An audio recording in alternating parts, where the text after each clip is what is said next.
Mauritaniens amee bañ ko falee depuis le 24 août. te nag visite bi li koy sabablu mooy premier ministre Ousmane Sonko bu leen fàtte ne demoon na janvier 2025 fële ca Mauritanie. waaw wax na ci sax tey. kon nag dafay continuer rek li nga xam ne moom mooy dialogue politique bi. waaye man photo bi dinaa ko jox kii mu génne ko waay ni premier ministre bi ree ah gis nga 2025 janvier la fa Ousmane demoon. ñu ne la le Sénégal et la Mauritanie affichent une coopération dynamique portée par des projets structurants et un dialogue politique régulier ci initiative majeure yi ñu jël bokk na ci le projet gazier Grand Tortue Aymeyim développé conjointement sur la frontière maritime et la construction du pont de Rosso clé pour la libre circulation des biens et des personnes yooyu la ñu dox mais mieux dama bëgg monsieur le ministre le premier ministre ngeen waxtaanee ci suñu diggante ñi dëkkee côté goxu Mbaaj ak ñi dëkkee Mauritanie. pourtant wax na ci tey ci discours am. na ci insister ba ñu dem foofu ubbi ay waxtaan ba ñu nekk ci jàmm ndax buñ koy bàyyi muy béy la mun naa indi problème da ngaa yor discours boobu. moom laa lay tegal nii lijjanti ko. semaine man ngay waxal de. yow Marita wala bëgg woon rek li nga xam ni Ousmane Sonko wax na ko.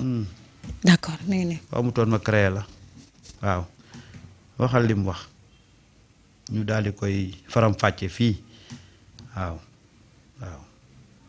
ngokk. Kémo daa ñëw tey. lii la wax Kémo waaw moom dama koy gëj a gis de. alors. Badara Sylla ñu ngi lay nuyu.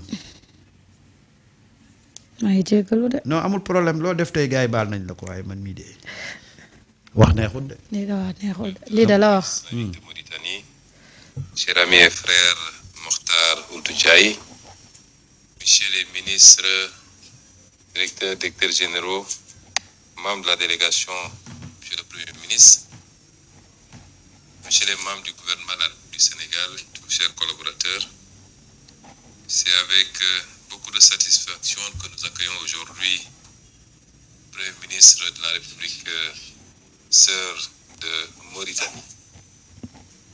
Cette visite fait suite à mon déplacement à Nouakchott il y a 1 an pratiquement jour pour jour.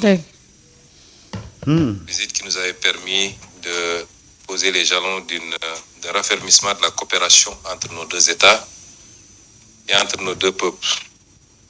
Je voudrais donc, au nom du président de la République, son Excellence Bassirou Diomaye Diakhar Faye, du gouvernement, de tout le peuple sénégalais, adresser nos remerciements les plus sincères, les plus profonds. D'abord à son Excellence, Monsieur le Président Ould Ghazouani, qui a bien voulu autoriser cette visite. Nos remerciements à notre homologue, le Premier ministre Ould Ndiaye, à toute sa délégation, à tout le peuple mauritanien. Cette visite est importante parce qu'elle nous permet une fois de plus de réaffirmer le caractère singulier, particulier des relations entre la République islamique de Mauritanie et la République du Sénégal. Relations qui dépassent, qui transcendent les âges, les générations, deux pays et deux peuples qui sont liés par la géographie, puisqu'ils sont frontaliers, qui sont liés par l'histoire très profonde, mais qui sont liés aujourd'hui par une communauté de destin dans la gestion partagée d'un certain nombre de ressources. Elle est importante, cette visite également, à ce qu'elle nous permet de réactualiser un certain nombre d'axes de coopération qui ont été retenus l'année dernière à Nouakchott, d'abord entre les présidents de la République, mais de manière opérationnelle par les deux gouvernements, dans tous les domaines qui ont été traversés par la lecture du communiqué conjoint. Vous le savez, nos deux pays partagent énormément de choses. Et je disais tout à l'heure à son Excellence le Premier ministre que même le Seigneur nous contraint à travailler ensemble, à œuvrer ensemble. Il nous a et partager un fleuve qui est une ressource extrêmement importante. Et nos devanciers ont pu, de manière réfléchie et responsable, mettre en place un cadre de coopération et de gestion de cette ressource, aussi bien sur le plan hydraulique que sur le désolé. muy noonu. voilà gudd na leneen li moom xam naa dañuy bàyyi ba après rek. dañ koy bàyyi ba fu noonu. waaw ba 20h. mais gis nga Ousmane yow. waaw gis naa ko de ak Ousmane daal gis nga xool ko Ousmane ba mu demee ca béykat ya nam doon waxee. waaw ak bu mu ñëwee gis nga tey bi mu ñëwee bu ko neexee mu nekk au niveau nekk diplomate. wax na sax ci coopération bi ak li ñuy doxal waaw moom noonu lay def. nekk booy booy gerte di dagg ay gerteem xam nga fu nekk la mënee te xoolal capacité d'adaptation am c'est extraordinaire. et voilà aujourd'hui tey loolu moo sabab lu li mu doon wax rek visite premier ministre. bu Mauritanie. ma fàttali dinañ ci ñëw largement 20h incha allah. waaw ma fàttali leen ne.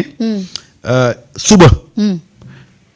le premier ministre Ousmane Sonko day dem ca fa nga xam ne moom mooy usine Carrefour médical bu Pout. Carrefour médical boobu nag mu ngi spécialisé wu ci consommable pour dialyse. visite boobu nag mu ngi ciy ànd ak ki nga xam ne moom mooy son homologue mauritanien. muy le premier ministre mauritanien. d'accord donc demee daal ñu ngi xaarandi Ousmane Sonko. léegi 20h incha allah ca région de Thiès. 20h incha allah ak émission Grand Place dinañ gën a yaatal la mu ci wax parce que tamit am na yeneen loo xamante ni wax na ko fa de loolu daal 20h incha allah ñëw si waaye doy sam. mbirum Abdoulaye Sylla. waaw ci la ñuy wax. waaw parce que nag mënoo nekk député. waaw nga am lu la warloog sa askan. premier jour nga ñëw nekk mannequin photo wu def shooting ba mu neex la. nga tàllal dem Europe. tey yow waxu oto yi ngay wax amoo ci parole parce que liggéeyoo. waaw may wax jox oto. waaw xam nga déjà problème a ngi noonu. waaw mu jógee mu naan noonu moom sax soxlawul oto ndax homme d'affaires la boo xamante ni daal. waaw amul soxlawu ko daal moom otoom nañ koo jox xaw ma ñan ak ñan. expliqué mais moom. waaw bu yoon amoon rek ba yoon am. dañ koo war a dàq assemblée. waruñ ko jox oto. déedéet dañ ko sax war a dàq assemblée xam nga lu tax. dëggit. peuple bi la fa nekkal. te nekku fa peuple bi ma nga ci boppam. kon lan lay dox di wut ay li nga xamante ni moo di baatu askan wi El Malick nag daa war a jël ay matuwaayam nag ci député absentéiste yooyu. parce que moom premier jour ñëw na def fii fu mannequin am def shooting am photo wu dem yoonam. xam nga Mareta. man daal réew mi nag. gis nga xam nga li gën a métti ci àdduna mooy gis nga nit ku waaba jiba gis nga problème oto yi. daf ci ñoo am ñoo xam ne taxawaayu waaba jiba lañ ci taxaw. yu mag xam nga lu tax. oto bi gënalu leen. xamul leen gënal. koppar yi waaw. waaye ñemewuñ koo wax. ñuy wax ay problème de. ay procédure bi c'est pas clair rek ay niñ ko xoolal. tappale. xaalis bi moo leen gënal. yow kay boo bañee oto bi bañal xaalis bi ah. dëgg yàlla. waaye affaire de waaba jiba lañ ciy def danaa ci lekk te duma ci taqe. amul fenn. ñenn ñi yoon la ñuy def ñeneen ñi absenté ba mu neex leen ñu ñëw di dox ci maayanu askan wi naan dañuy jël oto yi di ko may ay xawma centre de lan. waaye yow dangaa warut am sax. yow oto yi oto assemblée la. waaw nañ ko def oto assemblée. bu législature bi jeexee ñu ba ko fa institution bi moom oto yi. non mais seen xaalis lañ ko jënd. waaw mais il faudrait que foofu. non loolu moom mënut a nekk. ñu xoolaat ko moom ñu xoolaat ko mais maanaam genre ji ñu warut a am oto. moom warut a am oto. warul am sax salaire. waaw ndax liggéeyut gorul yattul. waaw ma nga ca Europe ànd ak soxnaam di zonze. premier jour la gëj a ñëw. léegi nag Abdoulaye Sylla daf ñu yàpp. moom xam nga dañuy jaxase nit ñi xam nga bu ne oto bi sama oto jël naa ko may ko. loolu loolu yooyu di dox ci xelu nit ñi mais dama ne la. gis nga affaire bi daf ci am ñoo xam ne dañ ci taxawaayu. taxawaayu waa ba jiba ñu ngi fustiger oto yi xam nga lan lañ soxla. ñu leen di jox xaalis ñu koy dugal seen poos waaye xoolal bañuñ indemnité bi de. yow nga mën a téye indemnité bi tey ñu indi la oto ngay fustiger oto bi ah. c'est-à-dire que voilà un peu le peuple le pays quoi politicien dañu jàppee ñun ay ñoo xam ne quoi voilà buñ ñu buggee dox suñu mayen dañuy dox suñu mayen. yow assemblée ñaari yoon nga fa dugg boobu ba tey kenn duggoo boobu ba kenn gisul. daal def na kii woom def yow tu ne dois même pas répondre au nom d'un député. bu règle yi jaaroon yoon yow waroon nañ laa dàq bu yàgg. salaire sax waru ko am. waaw. moom daawut sax am salaire. mais bay ce pays là c'est une farce quoi. yow nga dem et puis waxuma la dara sax mais nga respecté ñi la votel ba nga dugg assemblée. moom fan la duggee plus forest. man kay xaw ma sax. waaw léegi jotul nag ñu dindi plus forest. assemblée bii ñu bëgg jël ku mu neex ñëw ku mu neexul doo ñëw. waaw ba pare ngay kaas. ngay kaas yow bu norme amoon heure bii jël nañ sa suppléant dugal. man. parce que defoo fa dara. man de Sénégal laa gis daal c'est-à-dire que nit ñi dañuy foog ne ñoom seen coup politique yooyu mën na marquer les esprits quoi. du jàll de. du jàll. ñenn ñi nag xam nga lan la bëgguñu oto yi. waaw koppar gi lañ. xobet gi lañ bëgg. du fi amee nag yoruñu 900 000 yu ñuy génne. 900 000 yi am na lu leen doon réglé de ah waaw xam nga dañoo bëgg a politique amuñu moyen amuñu militant buy cotiser comme waa Pastef. waaw loolu la de ci militant yooyu ci 900 000 yooyu. ci lañ doon xor-xoral la ñuy compal militant yi. déet duñ ci compal militant yi de. ci lañ doon xor-xoral pour def yenn tournée yi quoi. waaw. mais daal ñooñu nag 900 000 yooyu ñu nar a ñàkk moo leen métti. assemblée nag dafa am ñoo xam ne bu nit ñi di wax dañoo war a noppi. moom mooy première personne moom. mu ngi noonu. moom waxu oto yi waru ci sax yiy yàbbi. bay may ak di naan ay niñ ko séddalee c'est pas bien réparti. xaw ma la sax moom mu ngi ca dëgg mu ngi ca biti. nekku fi déggoo man la moom bañ ko falee dañoo def yi fu man kii am photo wu def nii jël ay pose am ba mu neex ka mu dem yoonam kooku salaire sax waru ko am bay am ay oto. Marita nag tooñ nga ma de. Marita moo xamoon ne kii wax fii nekkul ci dëkk bi duma ko tontu. Marita tooñ nga ma tey. non il faut ñu yóbbante ko. mbaa xam nga ne ba coowal oto bi jubee benn nit laa doon xaar mu wax muy moom. moom kese laa doon xaar mu wax. wax na de. parce que dama xam ne yow liggéeyoo li tax ñu teg la fa. moom liggéeyu sax lu tax mu am oto. moom yi na warul am sax oto. mu lan la fi liggéey. xam. Sénégal nag du réew de. mais Sénégal c'est un pays où. yow dem taxawaalu on peut se permettre de faire n'importe quoi. ba sa xol sedd da ngay ñëw naan da ngay am loo yéeg yàbb ci oto yi. waaw moom warutoon am oto. moom salaire sax war ko am. ndax liggéeyu fi lu tax muy am oto sax ñu koy viréel sax warta ne. loolu nag moo dul yoon.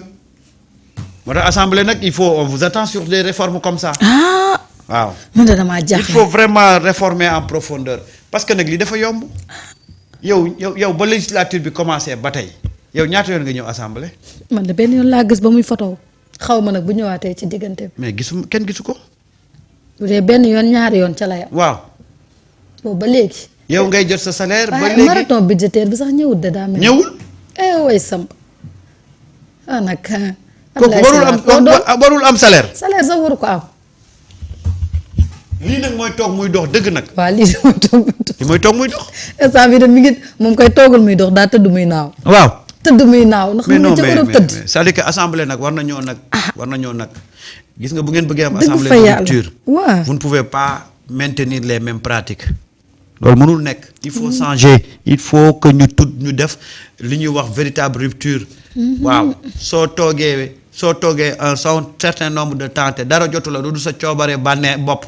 boo ko toogee ñëwoo dañu war a jël ay daan teg ko sa kaw waaw. man dama jaaxle. mu xoolal mois boo ñëw ci sa mois boo tardé ci sa coobare bopp doo jot sa salaire. il faut ñu jël ay mesures yoo xam ne dafay tax inciter les gens à être sérieux. kii musul sérieux. mais yow yaa ngi nii ñëw assemblée. desul lu dul séddale oto ngay génn di am lay expliquer yow ku la ne am nga sax ci oto yi. moo ma jaaxal moom ku ko wax sa boole rek ko ci. non mais ce pays là vraiment nit ñi voilà le problème. ay wax non je le fais ay don de soi may wax nag ay journaux tappalekat di ko à la une. naan ay don de soi non mi ngi koy may xaw ma la nag la. nañ arrêté. koo xamante ni da ngeen ko war a wax dëgg ni ko hey jàmbaar yow xaalis bi ñu lay fay. c'est pour nga teewal fa askan wi la. waxuñu la nga dem Europe bee tëdd di photo. dama yaakaar mannequin la waroon doon. c'est le portefeuille qui a parlé c'est le portefeuille qui a parlé. ñëpp à la une naan non don de soi li mu def lan mooy don de soi. don de kii de soi de kii. don de soi kay weesul nga ñëw di liggéeyal sa réew. waay réew mi nag jot nañu. sérieux mais nag des fois xam nga rek des fois am na yenn xeeti article yoo xam ne c'est le portefeuille qui a parlé. à la une nag ñëpp di ko. non am na xeeti fetal yoo xam ne bu ñu la ko. non doo résister. ngeen war koo wax dëgg. li nekk dara du ci yoon. yow am na ñoo xam ne liquide lañ leen doon woowee. kay saay. nga bàyyi ko fii mu nekk di moom wax dëgg yàlla waroon naa bañ a doon député de dem defi man ki naa. ma ne. dëgg fa yàlla. ma ne. ndax defu fi daraay député. waaye tout li ñuy doyee député yëpp defu ci dara. xam nga nag gars yi instant bi dañoo soxla di bind yenn articles yi ndax séminaire amatul renforcement de capacité amatul ah. mais ni nga ki ndànk doo ma organiser benn renforcement de capacité. ndax nga mën a am dara wala émi cette production. léegi yooyu amatul da ay renforcement de capacité. sama copain. li jëm ci mbirum Sophie Gladima ak Ismaïla Madior Fall loolu 20h incha allah ñu gën ci yaatal haute cour de justice parce que ñoom dañ leen def procès waaye nag Samba balaa procès am na leneen lu ko jiitu. parce que Sophie Gladima mii mbirum Covid 19 lañ ko jàppee. waaw. te buñ nee première vague deuxième vague war naa am. waaw Ismaïla moom garaawut tug affaire Covid moom corruption lañ koy àttee haute cour de justice 20h ak doyen Sanu dinañ ci gën a yaatal. waaye Ismaïla. On aura à 20h. Ouais. Doyen Sanou et Gueye l'original. Inch'Allah.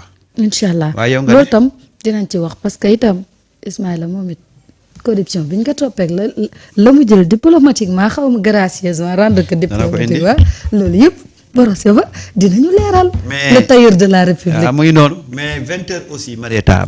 yàlla nañ ko fekkee te tal ko inch'Allah. dinaa def benn jàngat politique. ci pourquoi le Pastef doit à partir de maintenant se battre pour les élections locales. waaw parce que boo xoolee mairie yi. waaw mairie yi. dama lay jox exemple bu ndaw ñamal la ko rek. laata ñuy dem fu ci mel ni Bakel. waaw 12 communes de Bakel yi Pastef amuñu fa benn maire. waaw. kon ñu dem fu ci mel ni Dagana. 11 communes yi Pastef amu fa benn maire. noonu ngay wàccee di wàcc dinaa leen ko détailler ba ngeen am cartographie bi pour xam lu tax tey Pastef war a commencer dès maintenant la mobilisation de war a commencer takk jàjj yi parce que nag mairie yi. Pastef est quasi inexistant. d'accord loolu nañ ko écho. yooyu ay junj yu ndaw la rek. waaw bëggoon naa ko développer nag. ba pour won leen Pastef ni mu ñàkkee présent au niveau des communes. d'accord amu fa présence. d'accord moo tax nag élection locale instant bii kay nañ tàggoo rek. parce que Pastef dafa war a def kii ba man mii damaa xiif sax ndax wax neexut de hey waay man kañ laay wut am beneen liggéey. alors rendez-vous 20h incha allah mbiru Sophie Gladima Ismaïla Madior Fall ak ya ca des yëpp incha allah ak ñoom doyen Sanu dinañ ko gën a yaatal 20h ci grand place alors doyen Samba. ma bàyyi la nga tàggoo instant bi énergie yi jeex. man daal xaw ma kañ laay changer liggéey. xëy di tàggoo wax rek rek da ngay wax.